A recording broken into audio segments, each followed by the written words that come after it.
Hey everyone, and welcome to Offstage, a 20-minute conversation with students, hobbyists, and professionals from the world of music about music with me, your host Anagh. And today I have guests Ajit and Lalit. Hey guys, how you doing? Hey, Hello. You doing did great. doing great. Answering the follow-up question. Yeah, Yeah. So we are Yeah, doing great.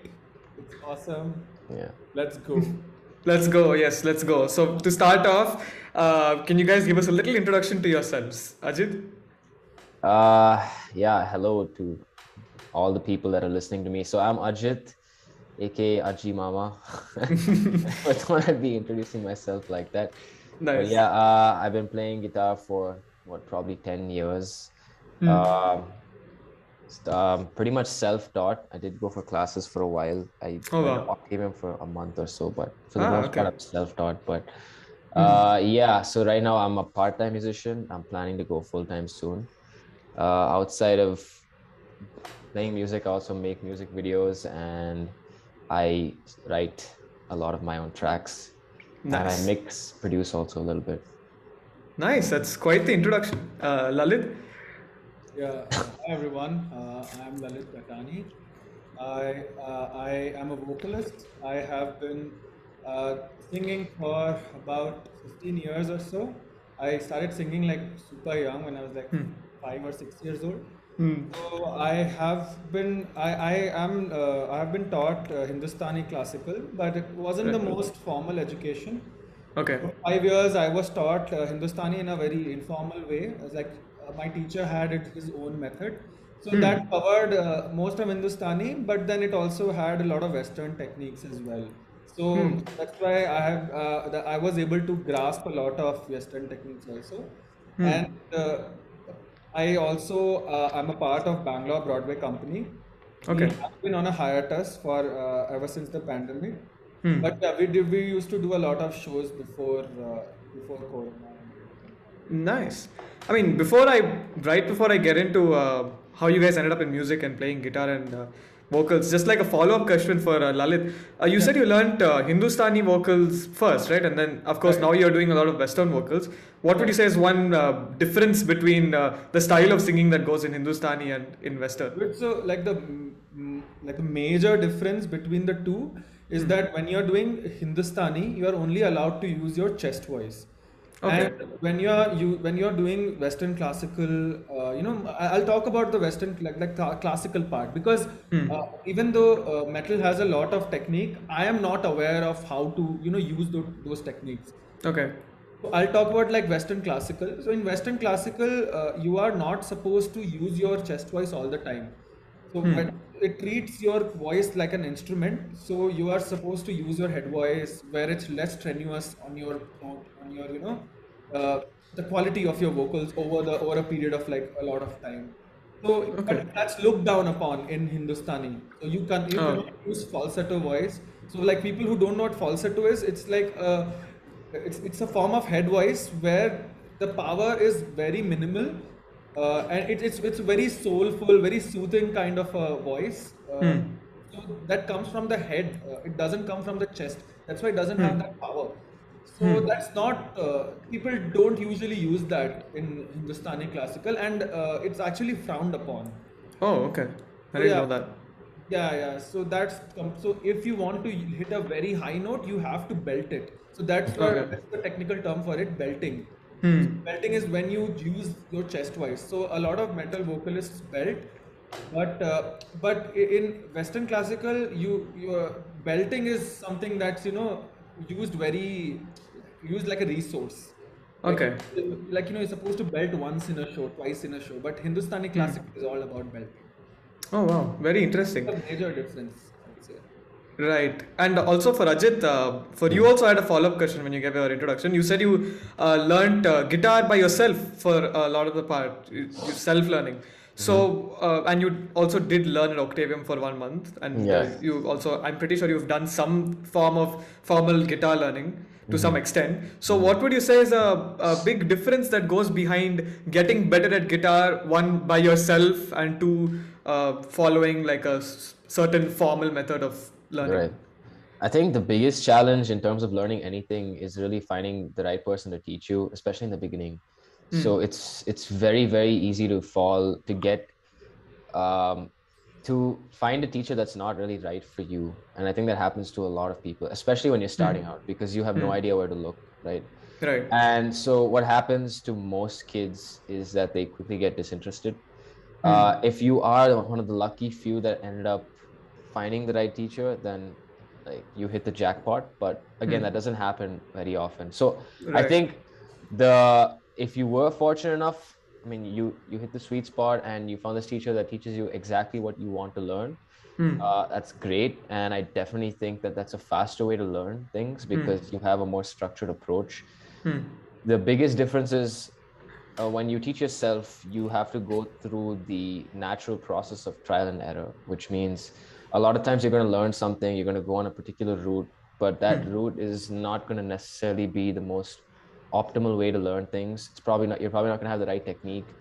And what ends up happening is, a year later, 2 years later, you actually see someone who knows how to play, and you realize what you've been doing the entire time was wrong. So you got to spend even more time correcting yourself. And so it's definitely a longer process, but it's also rewarding because what teaching yourself allows you to do is it forces you to think outside the box. Since you're not structured and you don't have this person telling you what to play, when to play, you have to force yourself to think creatively. How can I pick up this thing in the fastest possible way that works for me? And also, how do I cultivate my own way of learning things? That kind of mentality is also a key component in terms of building creativity. And so I think that is the biggest difference between teaching yourself versus, going to a school or, formal education. So I think based on what you said, a combination of both having learned formally where you learn the right techniques, and of course you said that it's a slightly faster learning, and also with the combination of self-learning where you discover yourself, you discover your creative side, and you will learn to figure out things by yourself. It's probably the best way to learn and improve. Definitely. Like you have to definitely understand that at a certain point, there is going to be a saturation point in terms of your own learning when you're teaching yourself. And at that point, it definitely is useful if you go and learn from somebody else. So yeah, there's no one optimal way to learn anything. You have to try and do different things. I would recommend, get a teacher. If it doesn't work out, find someone else. Teach yourself. Just do you, man. Try out everything. Yeah. Nice. And of course, speaking on the topic of music and learning, and how did you guys end up in music? So why did you decide to start learning music or take up music? For Ajit, it would be guitars, and for Lalit, vocals. That's one story I'd really like to know. Lalit? There was no moment of revelation like that. Okay. Not a very interesting story is what I'm trying to say. You just keep singing. Most kids, they like to sing, right? Right. You just sing someday and someone tells you, hey, you know what, you got a good voice. Why don't you? Because see, might be a very controversial topic, okay? But I believe that, and there have been a lot of studies that singing is not something you can just learn. You need to have the right timbre of vocal. Okay. That is something that's it's not acquired. It's just there. Genetics. That's the only way to explain it. So so someone just tells you that, hey, you got a good voice, and then you just start exploring that more and more. You start you have that inclination to listen to music. You listen to different kinds of music. You try out a bunch of songs. You show it to a bunch of relatives. Your mom and dad are super proud of you, and then it just starts like that. And then next thing you know, you are super serious about it, and now you want to do shows, and now you are earning money. So there is no like a big revelation. It's just a very smooth process. It was, at least for me. Oh, yeah. I mean, it's still a way of how you end up in music. So Right. Yeah. So yeah, I mean, Yeah, I mean that's also I'm pretty sure for a lot of vocalists who are like naturally this thing, Right, it's a right. very similar story for them also. Exactly. But for me, what was different was that none of my family members are into music or, any kind of musical thing in a Okay, long, like, right. none of my great grandfathers were into Hmm. music. Hmm. So that's why it was a bit delayed because I see that a lot of, young artists whose parents are into music, they get that initial push very soon. For me, Hmm. I had to, initially fight for it also sometimes that no, I don't want to study, I want to sing. Sometimes Right. that happened it happened a lot actually. Hmm. So that was like a bit of challenge, but then yeah, you can't stop a kid from singing, right? You can. I mean, if I wanted to play guitar, maybe they could have said no guitar for you. But how will they feel my voice, right? Yeah, they can't just take your voice away. Exactly. Doesn't work. So that worked in my favor, and I was able to continue. And then there was a point where they realized that yeah, he's just he's good.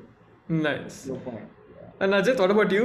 Kind of similar story, or have you got No, a revelation thing? I definitely think that that's the biggest difference between like learning an instrument and obviously, um, learning how to sing. So for the most part, like if you're a singer, I don't know to what extent genetics has to play a role in terms of your It's like a major component. yeah, but I do definitely believe that yeah, for a lot of people, like having that natural tone is definitely something that makes a difference. So for me, I mean, I started off singing as well, like when I was a kid, but I knew early on that that wasn't what I was into. I don't know if I mean, obviously at that age I didn't have the ability to recognize whether my voice was actually good. I just didn't like what I was doing.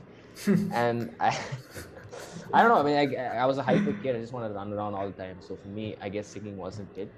But definitely get that whole, like, if you're a singer and you happen to have a good voice and you happen to luck out and people tell you that it works out, it's obviously an awesome thing. So for me, that wasn't the case, right? For me, Right.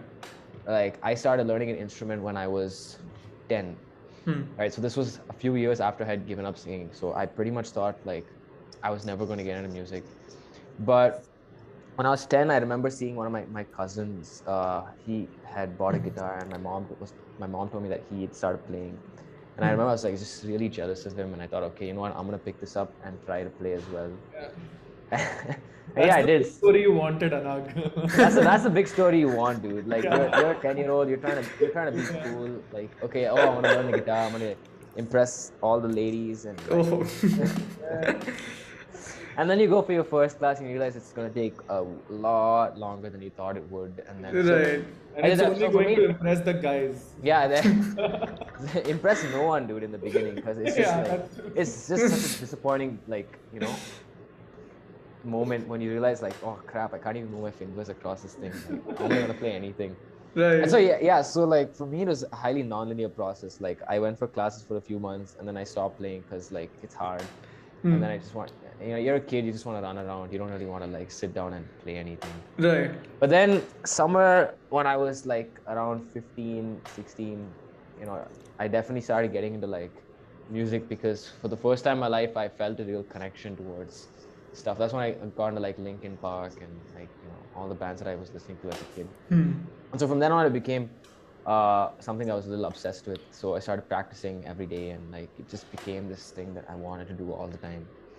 But it wasn't till I was in like high school when I was in, I think, 12th grade when I pretty much started doing it religiously. Like I was dedicating myself to at least like 4 to 5 hours of practice a day. So for me, it was like a tool to get away from the other aspect of my life, which was just studying all the time. So that 1 year, I just spent like studying all day and playing guitar all day, and studying all day and playing guitar all day, and studying all day and playing guitar all day. And from that point on, it just became like this thing that I became absolutely obsessed with. But yeah, that's the story of like, it's for me. Nice. And of course, I mean, so both of you are the first guests that I've had now who are working but not in a career of music. So far everyone I've had are either students or they are working as a music teacher or they're a performer. So something I would like to know from you guys is how do you find that if there's anything to say like your work music balance and how you take up why do you do music in your spare time when when you've got work also? That's something I think would be pretty interesting to know. Lalit? Yeah, dude. So, I mean, of course, right now with work from home, it's actually pretty chill. To be honest, okay, you do find a lot of time. But like in general, I'll speak about like how do you find the balance between music and life in general. Okay. Like, yeah, because working is just a part. There are n number of things to do apart from working on music. So I think it's all about priorities. I mean, even if you go to the office, even if you don't have time, it's all about priorities. You get to set your priorities straight. If you want to do something about it, you have to make it a priority. You have to give it a higher priority than the other things you want to do in life. You can't Right. achieve it all basically. So of course, that's working and doing music together is definitely a challenge, but it is something that can be worked out by someone who has their priorities straight. Ajit, anything to add to that? Yeah, I mean, for sure, definitely. Actually, I have a lot to say about when it comes to working. So yeah, priorities is definitely a really, really big issue. I mean, a big factor in terms of balancing. But here's what the dichotomy is, right? So at the end of the day, it all depends on what you want out of. Right. So if you are somebody who wants to make music a reality, financially speaking, you need to have a different mindset. You need to understand that, okay, there are things that I need to do that are going to take a lot of time, energy, and effort. And I need to figure out a way to make this thing work. So a lot of people, they think it's either music or your job. Like it's one or the other. But here's the reality of things. The reality of things is music, like any other thing, is going to require significant investment, not just in terms of time, but in terms of money as well. If you want to get yourself started, you're going to need to figure out a way to make money to do that. And obviously, the best thing to do when you're starting out is to just get a job and use that to support yourself financially, right? Having said that, so when you start to think of your music, your lifelong plan in terms of that angle, what ends up happening is you start to see it as not like I got work and I got music. I just have this vision in my mind and I'm doing what I am right now to make this work. So for me, what I ended up doing and what works for me, and I don't know if this works for a lot of people, but I like to schedule my day in a way that allows me to take care of music and all the important things as soon as I get up and make that the first priority in the morning. I also try and finish off my work as quick as possible during the day. So in the evenings, I have plenty of time to work on what I actually want. So again, it's all about having the goal and the mission in front of you. So if your mission is, I want to make this a reality, I want to make this something I want to do in the future, then you have to align every aspect of your life to work with the priorities that you set for yourself. If I'm taking music seriously, all right, then I got my job, which is a necessity. So how do I fit this into my mission, into the things that I need to accomplish every single day to make this dream of mine happen? And yeah, so that's what works for me. I think that's really good advice for people who, are either working or are going to start working, and they're like, okay, I don't know how to balance work and music. I don't know if I work, I don't know if I'll have time for music. So I think a lot of what both of you have said in there will help people who are watching this video that are in that situation. I mean, yeah, for sure. Here's the thing though.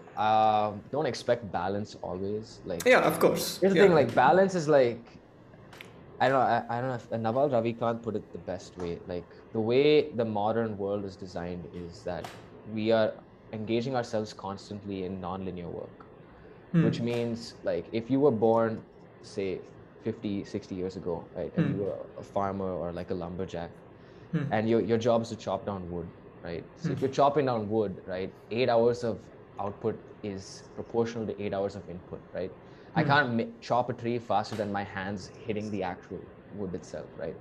But the work we do nowadays is completely different. It's highly nonlinear, which means if you're working, say, a tech job and you're writing code, a lot of the work that you do can be like, they give you 8 hours in a day, but you can finish that in like a couple hours if you really focus. And so again, so the point I'm trying to make here is, so when I'm talking about balance, It's really about aligning yourselves with the right goals, right? So if you find the right job, you find the right thing, then you're gonna find it, man. Like you can make it work. Nice. You know, we're already almost or have just hit that 20-minute mark of what this episode is supposed to be. I'm going to extend it a little bit because there's still some stuff I want to ask you guys, especially in the music aspect of your lives. Like, for starters, I'm sure this is a very short question, but I still want to know how the both of you met. Because right now, I know you guys were part of the same band, Rhetoric. We'll get to that. We'll touch on that. And also, you guys do a lot of projects together. Some that I have been part of, some that I've not been part of. But generally, you guys do a lot of projects together. So to start that off, how did you guys meet? You wanna go? Yeah, I mean, we met in college, dude. We were in the same 2016-2020 engineering batch. Unfortunately. We met there. We met during one of the university club auditions. Yeah, that's when we met. We started talking, and then later we like Ajit was part of Rhetoric, and then he asked me because they needed a vocalist. He asked me, and I said, yeah, sure, let's give it a shot. And that's when we actually started getting to talk, and we actually became. It was it wasn't a very like crazy story, but long story short, it was in college. It was a very simple encounter. Yeah, and of course. Sorry, continue. You were saying? You said you remember. He was the dude from Assam with a really good voice, and that's why I was like, okay. That's how we ended up. Yeah, and of course you mentioned Rhetoric. That was a band you guys were part of. I remember you did a show at Octavium, and the band I was playing for Symphonic already opened for you guys back then. And now, of course, both of you are doing a lot of quite a few projects together on Ajit's channel, Ajeemama, as he said in the beginning. Where did that name come from, dude? Ajeemama?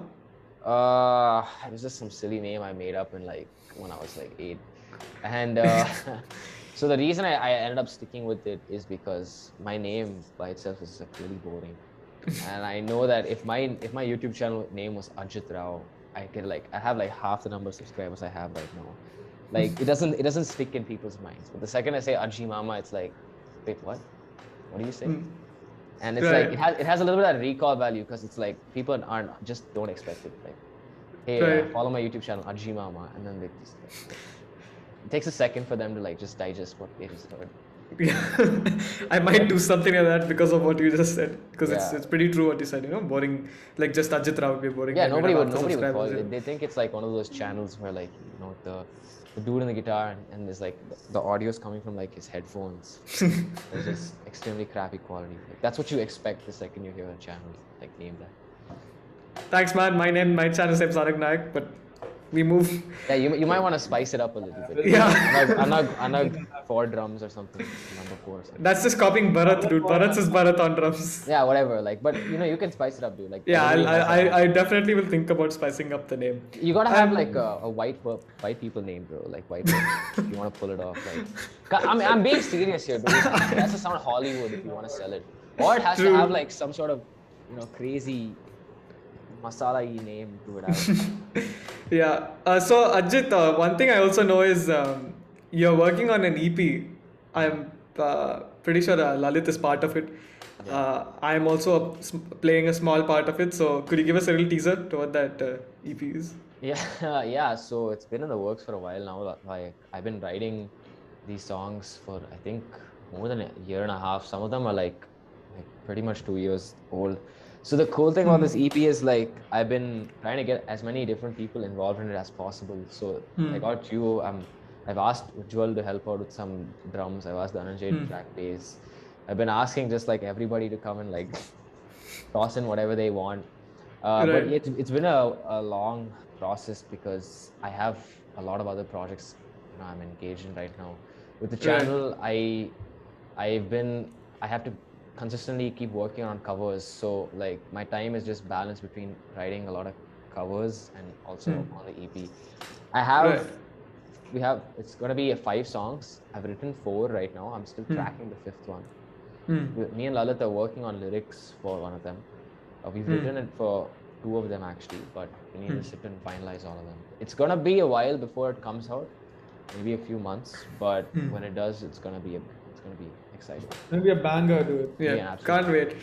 And speaking of covers, Lalit, are you planning on making your own this thing channel and uploading? Yeah, videos? dude, I actually am. It's for a while actually. I've been thinking to do it, but yeah, right now things are a bit occupied with work and the covers I've been doing with Ajit, and a Right. couple of them with you as well. Right? Yeah, we have a cover coming up soon. Yes, Hopefully soon. Yeah, with everything going on, it's been a bit difficult, but yeah, I've been working on towards it. Nice. So before we close off, anything you guys would like to plug? Social medias, YouTube's. I mean, YouTube. Ajit has plugged his Ajeemama, but anything else to plug in? Spotify's, Instagrams, anything? Yeah, all my handles are Ajeemama. Just follow Ajeemama and listen to Lalit and I's bangers. Yeah. We got a lot of exciting new tunes coming out. New video. We have one more video coming out in like a week or so. We're working on a cover of Zombified by what's the band name again? Falling in Reverse. Ah, nice. It's gonna be hella exciting. So definitely subscribe and keep in hit that bell icon. Nice. Lalit, anything to plug? No, dude, just enjoy music. You don't have to subscribe. Enjoy music, just have a good time. We hope we can make a difference. We do. Exactly. Fair enough. So thank you guys for joining me in what is episode 10 of Offstage. Thank you to the viewers for watching, and I will see you all in the next episode. All right. Ta-ta. Peace. Bye bye.